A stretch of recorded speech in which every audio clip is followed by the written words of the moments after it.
అందరికీ నమస్కారం. నా పేరు Anil Kumar Yadav Deshmukh. Welcome to our YouTube channel. Boycott Bhairavam movie ఇది ప్రస్తుతం ట్రెండింగ్ అవుతూ ఉంది. గతం నుంచి ట్రెండింగ్ అవుతూ ఉంది, కాకపోతే ఇప్పుడు అది ఇంకొక నెక్స్ట్ లెవెల్కి వెళ్ళిపోయింది. దీనికి కారణం ఏందనేది చాలామందికి ఆల్రెడీ తెలిసే ఉంటుంది. బట్ నేను నిన్నటి నుంచి ట్విట్టర్లో చూస్తాను ఆ ట్రెండ్ని. కాకపోతే అంత ముఖ్యమైనది కాదు కదా, మనకు అంత పనికొచ్చే అంశం ఏం కాదు కదా ఇది అని చెప్పి కొద్దిగా లైట్ తీసుకున్నాను నేను. కాకపోతే కంటెంట్ క్రియేటర్స్ ఉంటారు కదా యూట్యూబ్లో, వాళ్ళు కంటెంట్లో ఆల్రెడీ చేసేసిల్లు కాబట్టి ఇక అర్థం కాని వాళ్ళకు అర్థమయ్యేలాగా చెప్పడానికి ప్రయత్నం చేస్తా. ఇందులో బాయ్కాట్ భైరవం అనేది ఫస్ట్ ఈ ట్రెండ్ స్టార్ట్ అయింది వైసీపీ నుంచి. వైసీపీ వాళ్ళు ముందుగా ఎందుకు మొదలు పెట్టారనేది చెప్తాను. తర్వాత మెగా అభిమానులు కూడా దాన్ని ఎందుకు బాయ్కాట్ చేయాలనుకుంటారనేది కూడా ఇప్పుడు ఎక్స్ప్లెయిన్ చేస్తా చూడండి. ధర్మాన్ని కాపాడడం కోసం ఎప్పుడు ఎవరొకరు వస్తూనే ఉంటారు. కరెక్ట్గా సంవత్సరం క్రితం కూడా మన రాష్ట్రంలో ధర్మం కాపాడడం కోసం ఒకరు వచ్చారు. అలాగే మా సినిమాలో ధర్మాన్ని కాపాడడానికి మా కాళ్ళబైరుడు వచ్చి ధర్మాన్ని కాపాడతారు. ఫైనల్ సినిమాకి వచ్చేద్దాం. ఇక్కడ డైరెక్టరు ప్రీ రిలీజ్ ఈవెంట్ అది ట్రైలర్ లాంచ్ ఈవెంట్లో మే 18 మాట్లాడిన మాటలు. అందులో ధర్మాన్ని కాపాడడానికి ఎవరో ఒకరు వస్తారు, మన రాష్ట్రాన్ని కాపాడడానికి సరిగ్గా సంవత్సరం కిందట ఒకరు వచ్చారు, అట్లనే మా సినిమాని కాపాడడానికి కూడా మా భైరవుడు వస్తాడని చెప్పి మాట్లాడాను. సరిగ్గా 1 year బ్యాక్ మన రాష్ట్రాన్ని కాపాడడానికి ఒకరు వచ్చిల్లు అంటే 1 year బ్యాక్ ఏపీలో ఎలక్షన్ జరిగింది, అక్కడ ప్రభుత్వం మారిపోయింది. కాబట్టి రాష్ట్రాన్ని కాపాడడానికి వచ్చింది ఎవరై ఉండొచ్చు? అయితే పవన్ కళ్యాణ్ అయినా అయి ఉండాలి, లేదా నారా చంద్రబాబు అయినా అయి ఉండాలి. వీళ్ళు ధర్మాన్ని కాపాడడానికి వచ్చిన వాళ్ళు అని చెప్పి అన్నాడు. సో ఇక్కడ వీళ్ళు ధర్మాన్ని కాపాడడానికి వచ్చిన వాళ్ళు అయితే దానికి ముందు 5 ఏళ్ళు రూలింగ్ చేసింది ఏంది? అధర్మం అనే కదా దాని అర్థం. సో ఆ 5 ఏళ్ళు రూల్ చేసిన జగన్ రెడ్డి అధర్మ పరిపాలన చేసిండనే కదా ఇతను ఇండైరెక్ట్గా మాట్లాడింది అక్కడ అని చెప్పి వైసీపీ వాళ్ళకి డైరెక్ట్గా కాలిపోయి బాయ్కాట్ భైరవం మూవీ సినిమా ఫంక్షన్ల దగ్గర పాలిటిక్స్ ఏంద్ర మాట్లాడేదని చెప్పి స్టార్ట్ చేసారు వాళ్ళు. వైసీపీ వాళ్ళు ట్రోల్ చేస్తూ ఉన్నారు, బాయ్కాట్ అంటూ ఉన్నారంటే ఆబ్వియస్లీ కూటమి కానీ మెగా అభిమానులు కానీ ఆ సినిమాకి మద్దతు ఇస్తారు, ఇది అందరికీ తెలిసిన విషయం. కానీ ఇప్పుడు మెగా అభిమానులు కూడా సినిమాని బాయ్కాట్ అంటారు. ప్రస్తుతానికి టీడీపీ వాళ్ళు ఎవరైతే దీని మీద నెగిటివ్ ట్రెండింగ్ ఏం చేయట్లే, కానీ ఇటు మెగా అభిమానులు అయితే చేస్తూ ఉన్నారు దాదాపు. అదెందుకు అంటే ఒకసారి ఈ ఫేస్బుక్లో పెట్టిన పోస్ట్ చూడండి. ఇది నాకు తెలిసినంత పనికొచ్చే పోస్ట్ అయితే కాదు, కాకపోతే జనాలు జనరల్గా చాలామంది శాస్త్రవేత్తలు ఉంటారు మన దాంట్లో, ప్రజలంతా శాస్త్రవేత్తలు. వాళ్ళు నిత్యం ఏదో ఒకటి కనిపెడదామని చెప్పి నిత్యం ఏదో ఒకటి పరిశోధిస్తూ ఉంటారు అన్నమాట. కొత్త కొత్త వాటిని సృష్టిస్తూ ఉంటారు. లైక్ ఫారిన్ కంట్రీస్లో అయితే 12G 8G 20G అని చెప్పి ఇట్లా అప్డేటెడ్ వెర్షన్స్ని కనుక్కుంటూ ఉంటే మనోళ్ళు మాత్రం ఇట్లా ఫేస్బుక్లో కానీ ట్విట్టర్లో కానీ వాట్సాప్లో కానీ లేకపోతే యూట్యూబ్లో కానీ వెనకట ఎప్పుడో 10-15 ఏళ్ళ కిందట ఎవడెవడ ఎలాంటి పోస్టులు పెట్టిండు, ఎవరి అకౌంట్లు ఏమేమి ఉన్నాయి, ఏ హీరోయిన్ ఏ టైంలో ఎలాంటి పోస్టులు పెట్టింది అనే ఆత్రతతోటి మనోళ్ళు ఇలాంటివన్నీ ఈ పురాతన వస్తువులన్నీ బాగా తవ్వుతూ ఉంటారు అన్నమాట మనోళ్ళు. అట్లా తవ్విన దాంట్లో బయటపడిన వజ్రం అనుకోవచ్చు ఇది. దీన్ని పట్టుకొచ్చి ఇక దీన్ని ట్రెండ్ చేస్తూ ఉన్నారు మనోళ్ళంతా. ఇందులో ఏముందంటే విజయ్ కనకమేడల పోస్టు పెట్టింది. ఇది జూలై 30, 2011లో పెట్టిన పోస్టు. క్యాప్షన్ ఏంటంటే సామాజిక న్యాయం ప్రజెంట్స్ చా అని పెట్టిండు. A very rare father son father story, Chiru and Charan in Cha, written and directed by Allu Aravind అని చెప్పి ఈ పోస్టు పెట్టిండు. ఇది చూసిన తర్వాత అంటే మరి దీన్ని ఎవడు అంత ఖాళీ ఉన్నాడా లేకపోతే అంత కసితోటి ఉన్నాడో తెలియదు, కానీ 14 ఏళ్ళ కిందికి పోయి ఇది 2025, 2011లో పెట్టిన పోస్ట్. అంటే ఫేస్బుక్ కూడా అంత అప్డేట్లో ఎవరు లేము మనం అప్పుడు సోషల్ మీడియాని. ఆ టైంలో కూడా పోయి దీన్ని కనుగొన్నాడంటే నిజంగా వాడికి దొరికితే దండం పెట్టుకోవచ్చు. దానికి సంజయ్గా ఇతను ఏం రిప్లై పెట్టిండు ఇప్పుడు ట్విట్టర్లో కొత్తగా అంటే ఇది చదువుతాను చూడండి. నమస్కారం, పెద్ద మెసేజ్ పూర్తిగా చూడండి. నమస్కారం అందరికీ, గుడ్ ఈవినింగ్ అండి. మెగాస్టార్ చిరంజీవి గారి అభిమానులకి, పవర్ స్టార్ పవన్ కళ్యాణ్ గారి అభిమానులకి, mega power star Ram Charan గారి అభిమానులకి అందరికీ గుడ్ ఈవినింగ్. మేము మే 18న భైరవం ట్రైలర్ రిలీజ్ చేసాం. అప్పటి నుంచి నా మీద సోషల్ మీడియాలో కొంచెం ట్రోలింగ్ జరుగుతుంది. దానికి ముందు నుంచి కూడా మెగా అభిమానుల నుంచి నాకు సపోర్ట్గా ఉంది. కానీ ఈరోజు నాకు తెలియకుండానే ఒక 30 మినిట్స్ నుంచి మెగా అభిమానుల వైపు నుండి కూడా ట్రోల్స్ జరుగుతున్నట్టు తెలిసింది. ఎప్పుడో 2011లో ఫేస్బుక్లో ఒక పోస్ట్ పెట్టానని ట్రోల్ చేస్తున్నారు. అది నేను పెట్టిన పోస్ట్ కాదు. ఏదో జరిగింది, హ్యాక్ అయి ఉంటుంది. నేను అందరి హీరోలతో పనిచేశాను. ఎక్కువ పనిచేసింది మెగా హీరోలతోనే. మెగా హీరోలు అందరితోనూ నాకు సాన్నిహిత్యం ఉంది. పవర్ స్టార్ పవన్ కళ్యాణ్ గారి గబ్బర్ సింగ్ సినిమాకు నేను పనిచేస్తాను. అప్పుడు నన్ను కళ్యాణ్ గారు బాగా సపోర్ట్ చేశారు. అదే సమయంలో సాయిధరమ్ తేజ్ గారిని కూడా పరిచయం చేసి మంచి కథ ఉంటే డైరెక్షన్ చేసుకో అన్నారు. తేజ్ గారితో నాకు మంచి అనుబంధం ఉంది. ఆయన నన్ను అన్న అని సంబోధిస్తారు. అలాంటిది నేను మెగా అభిమానులను ఎందుకు దూరం చేసుకుంటానండి? అందరిలాగే నేను కూడా చిరంజీవి గారి సినిమాలు చూసి, పవర్ స్టార్ గారి సినిమాలు చూసి ఇండస్ట్రీకి వచ్చాను డైరెక్టర్ అవుదామని. అటువంటిది నేను ఎందుకు వాళ్ళని దూరం చేసుకుంటాను? అలాంటి తప్పు ఎందుకు చేస్తాను? నా సోషల్ మీడియా పేజీలో పోస్ట్ అయ్యింది, తెలుసో తెలియకో జరిగింది, అది హ్యాక్ అయ్యింది. అయినా కూడా నా సోషల్ మీడియా పేజ్ కాబట్టి బాధ్యత తీసుకుంటున్నాను. ఇంకొకసారి ఇలాంటివి రాకుండా చూసుకుంటాను. ఎప్పటికప్పుడు క్రాస్ చెక్ చేసుకుంటాను. ఎందుకంటే ఒక పక్కన నా సినిమాపై ట్రోలింగ్ జరుగుతుంది. ఈ క్రమంలో ఎవరైనా హ్యాక్ చేసి ఉండొచ్చు. ఇది అండర్లైన్ చేసుకోండి. కాబట్టి ఇలాంటి తప్పు ఇంకొకసారి జరగదు. దానికి నేను గ్యారంటీ ఇస్తున్నాను. ఇంకోసారి ఇలాంటి తప్పులు జరగవు.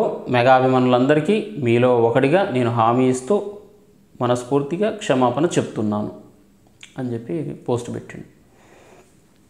ఇందులో నా సోషల్ మీడియా పేజీలో పోస్ట్ అయ్యింది, తెలుసో తెలియకో జరిగింది, అది హ్యాక్ అయ్యింది. అయినా కూడా నా సోషల్ మీడియా పేజ్ కాబట్టి బాధ్యత తీసుకుంటున్నాను. ఇంకొకసారి ఇలాంటివి రాకుండా చూసుకుంటే ఎప్పటికప్పుడు క్రాస్ చెక్ చేసుకుంటే. ఎందుకంటే ఒక పక్కన నా సినిమాపై ట్రోలింగ్ జరుగుతుంది. ఈ క్రమంలో ఎవరైనా హ్యాక్ చేసి ఉండొచ్చు. కాదు భయ్యా, నీ సినిమా పైన ట్రోలింగ్ జరుగుతుంది. ఎప్పుడు? మే 18 ట్రైలర్ లాంచ్ చేసి నువ్వు ధర్మాన్ని కాపాడడానికి ఒక లొచ్చిల్లు లాస్ట్ ఇయర్ అన్నందుకు ట్రోలింగ్ జరుగుతుంది. నువ్వు ఈ పోస్ట్ పెట్టింది ఎప్పుడు? 2011 జూలై 30న పెట్టినావు. అంటే నువ్వు 18 మే 2025లో ఈ ధర్మం అధర్మం అన్నావని 2011లోకి పోయి నీ ఫేస్బుక్ అకౌంట్ని హ్యాక్ చేసి అక్కడ ఒక పోస్ట్ పెట్టి ఇప్పుడు బయటకు వచ్చిందంటానవా జనాలు? చెప్పేటోడు పిచ్చోడా, ఈయనటోడు పిచ్చోడా? దీన్ని ఏమంటారు అంటే అసలు గెలికి మరి తన్నించుకోవడం అంటారు. ఎప్పుడో 2011లో పోస్ట్ వచ్చింది. ఆ పోస్టుకు నాకు సంబంధం లేదు, అసలు అది నా అకౌంట్ కాదన్నది ఓడిచిపోయేది. లేదా అవును అది నా ఫేస్బుక్ పేజ్ కాదనట్లేను, కాకపోతే ఆ టైంలో ఆ పోస్ట్ నేను పెట్టలేదు, తెలుసు తెలియకో నా అడ్మిన్ పెట్టిండు, లేకపోతే తెలుసు తెలియకో నా ఇంట్లో వాళ్ళు ఎవరో దాన్ని అనుకోకుండా అప్లోడ్ చేసినట్టుగా ఉన్నారు, కాబట్టి దానికి పూర్తి బాధ్యత నేను తీసుకుంటున్నా, మిమ్మల్ని అందరినీ మనసారా నేను క్షమాపణ అడుగుతున్నాను మాట్లాడుంటే అయిపోయేది. పోస్ట్ పెట్టుంటే బాగుండు. అయినా ఇప్పటికీ మునిగిపోయింది ఏం లేదు. ఒకవేళ ఈ వీడియో నీ దాకా రీచ్ అవుతే విజయ్ గారేనా నీ పేరు? విజయ్ కనకమేడల. ఒకవేళ మీ దాకా ఈ వీడియో కనుక ఒకవేళ రీచ్ అవుతే మీరు చేయాల్సిన ఫస్ట్ పని ఏం తెలుసా? ఈ ట్విట్టర్లో పోస్టులు పెట్టడం ఆపేసి. ఎందుకంటే అది ఇంకా మీరు ఎక్కువ ఇంకా ఏమంటారంటే మీ పైన ఉన్నదే ఇప్పుడు ట్రోలింగ్ జరుగుతుంది ఆల్రెడీ ఆ పోస్ట్ చూసిన కాంచి. కానీ ఈ ట్వీట్ చూసిన తర్వాత ఇంకా ఎక్కువ జరుగుతుంది. ఎందుకంటే 2011 నువ్వు ఎవరు అసలు? Who are you?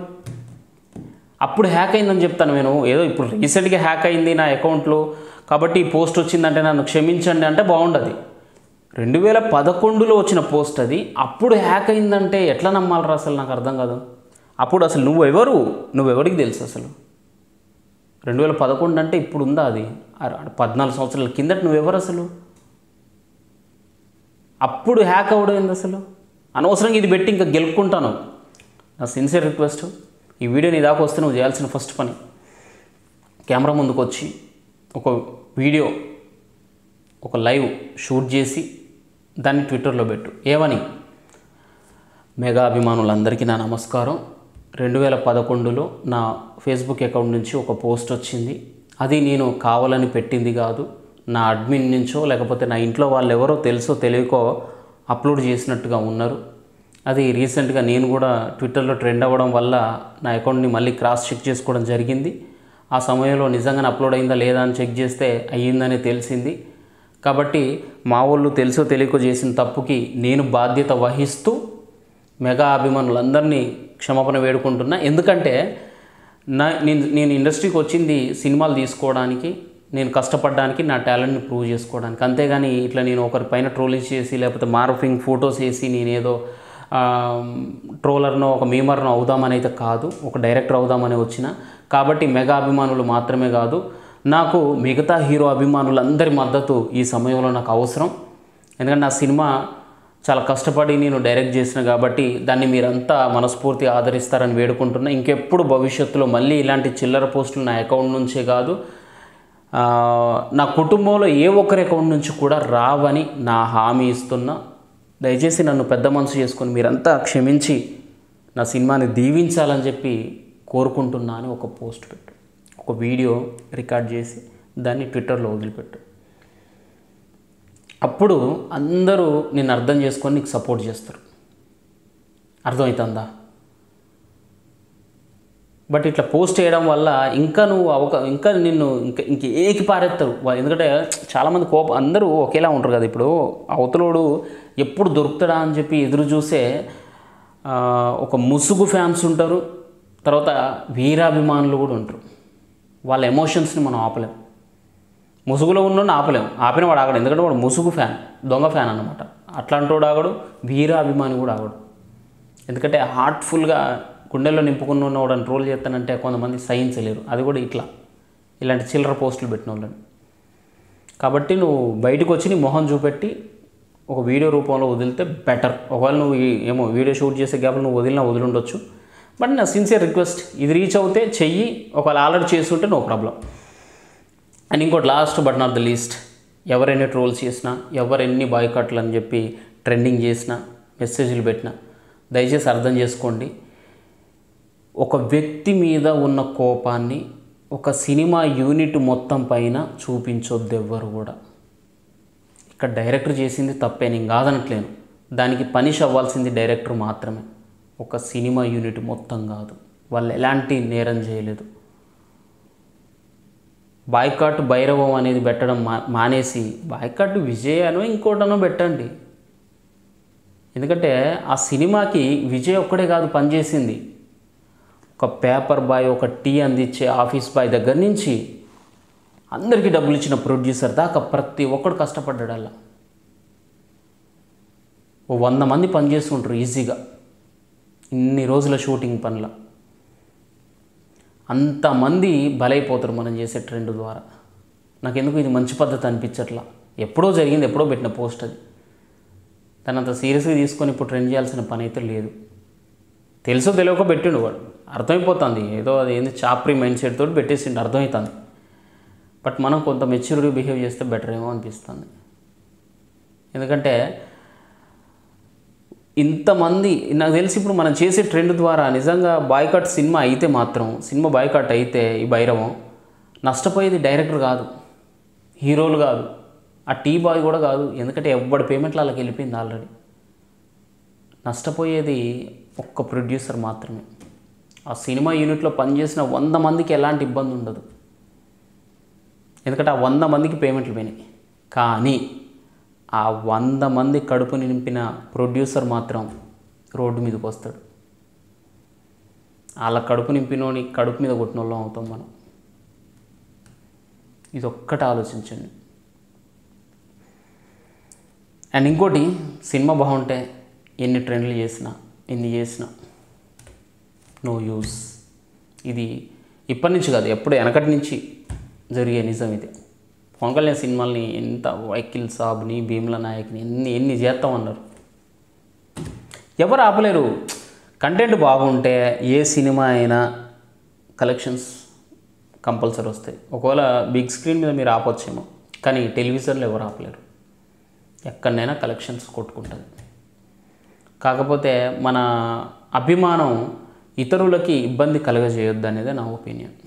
అర్థం చేసుకోండి. ఎందుకంటే మిగతా ప్రొడ్యూసర్లు వాళ్ళంతా అంతమంది జీవితాలు కదా, వాళ్ళ ఎఫర్ట్స్ కదా. అర్థం చేసుకోండి. Thank you.